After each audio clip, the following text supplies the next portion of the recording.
طبعا أنا بعد ما هون نظفت المكان حبيت اختار الألوان، ومشان الواجهة كمان تكون صافية. طبعا العلم السوري مثل ما بتعرفوا بيتضمن 4 ألوان، بدنا الأبيض وبدنا الأخضر والأسود والأحمر. خلينا نختار الألوان ونرجع لكم.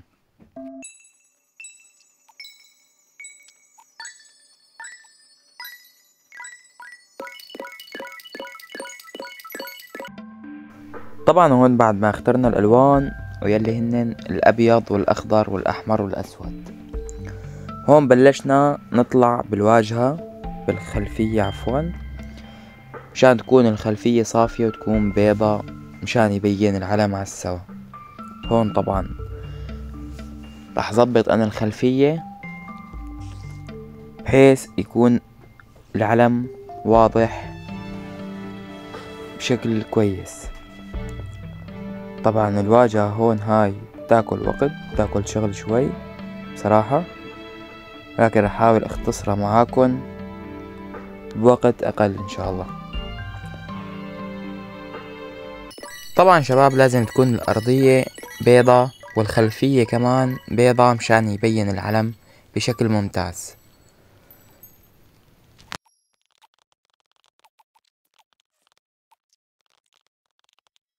هون طبعا بعد ما حددت القاعدة الأرضية يعني بلشت ارفعها وحدد مستواها كيف لازم تكون.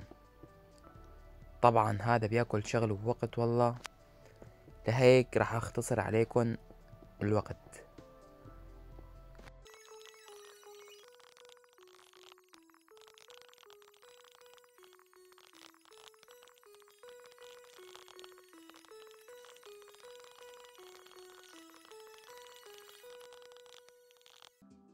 هون يا غوالي انا قربت انتهي من الارضية. طبعا مثل مو شايفين الفيديو اكل وقت، وبتمنى تقدروا تعبنا وتشتركوا بالقناة وتفعلوا لنا زر الجرس. طبعا انا هون مثل مو شايفين رايح انتهي من الارضية، وبعدها رح انتقل للخلفية وكملها.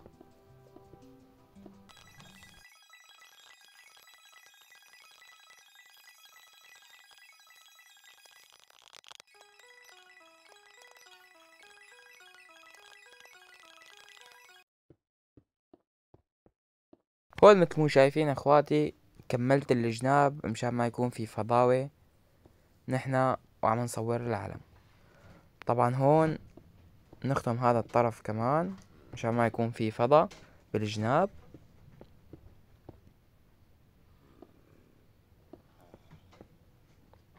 ضل شوي القليل ومنكملها. طبعا اخواتي انتظرونا بالفيديوهات الجاي، رح يكون في شي خيالي. نكمل من هون من فوق، واي حدا اخواتي عنده فكرة يكتب لنا اياها بالتعليقات مشان نصور عليها اذا عجبتنا ان شاء الله.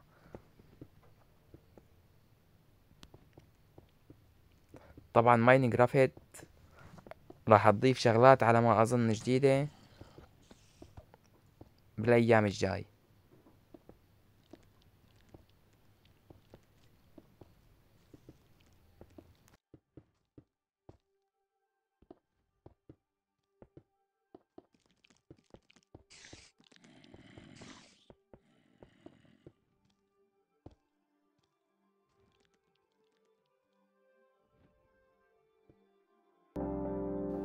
طبعا هلا بنبلش برسم العلم.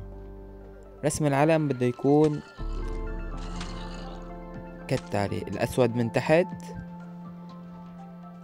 نحاول نرفع حجرتين، اذا ما صاروا الحجرتين بنرفع الثالثة اذا كان في معنا مساحة، بحيث ما يكون العلم اعلى من الواجهة، من الخلفية عفوا. طبعا هلا هون نشيل هاي، بنبلش هون برسم العلم. الاسود من تحت مثل ما بتعرفوا علم بلادي، ويا محلى بلادي، وعلى بلادي ودوني.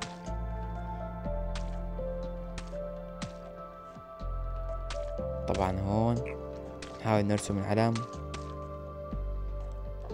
المساحة تكون كافية من الطرفين، مساواة بعضهم، ما يكون طرف عريض وطرف رفيع.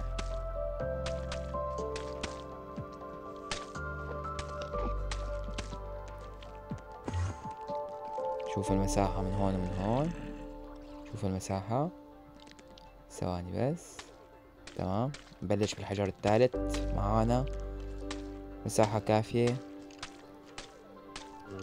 حتى نرفع الحجر الثالث. طبعا هون انتهينا من اللون الأسود، هلا بنبلش باللون الأبيض. اللون الأبيض بدنا نشوف وين نحط النجم، بالسطر الأول ولا الثاني من الحجار. طبعا هذا هون عم يحترق، بدنا نحاول نطفيه. إذا ما حسنا بنقلب نزته على البحر عشان ما يروح هذا. تمام، هيك ما خلصنا منه. نرجع هلا للعلم لنشوف. خلينا نظبط السطر الأول والثاني نشوف وين نحط الحجار. طبعا النجم عفوا. شوف هون، لا معناتها نحطهم بالسطر الثاني أحسن. طبعا هون خلينا نشيلهم هدول، نشيلهم. أيوة، لأنه بالسطر الثاني رح يطلع العلم نظامي أكتر من السطر الأول. خلينا نشوف، نبني السطر الأول وبعدها نبلش بالنجوم. طبعا هون ناخد المساحة. طبعا هون اخواتي مثل ما شايفين بلشنا باللون الأخضر وانتهينا من اللون الأبيض. هون بلشنا ننهي العلم ونرسم اللون الأخضر. طبعا لحسن الحظ بلادي موجود الألوان الكافية حتى نرسم العلم. طبعا هون منبلش نختم العلم. المساحة ممتازة، هنا نختم العلم ونشوف المنظر شلون راح يطلع. اكيد انا متشوق كتير مثلي مثلكن. طبعا لا تنسوا قبل ما ينتهي العلم اشتركوا بالقناة وفعلوا زر الجرس مشان يوصلكم كل جديد. طبعا شوفوا المنظر، يا سلام، يا الله ما احلى. هاد علم بلادي سوريا. الله، بالله عليكم على هالمنظر هذا ما بيستاهل انه تحطولنا متابعة ولايك. طبعا خلونا هون نشيل هذا السطر ونحط لون ابيض لنشوف كيف راح يصير. بنشيل هذا اللون الاخضر، نرفع سطر تاني لون ابيض.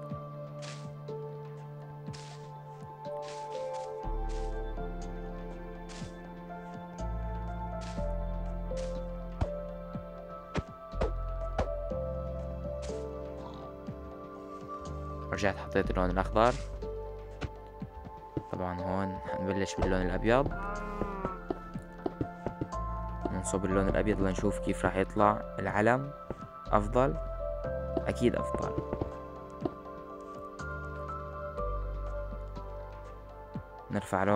نرفع سطر تاني اخضر هون فوق لانه معانا مساحة ممتازة، مساحة كافية. خلينا ننهي العلم. مثل ما قلت لكم اخواتي لا تنسوا تشتركوا بالقناة وتفعلوا زر الجرس اهم شي. طبعا هون العلم، يا الله، هذا هو علم بلادي سوريا. يا سلام يا سلام. ولهون اخواتي بنكون وصلنا لنهاية الفيديو. بتمنى تشتركوا بالقناة وتفعلوا زر الجرس مشان يوصلكم كل جديد. ويلي بيحب نرسم علم بلاده يكتب لنا بالتعليق مشان الفيديو الجاي يكون لواحد من المتابعين.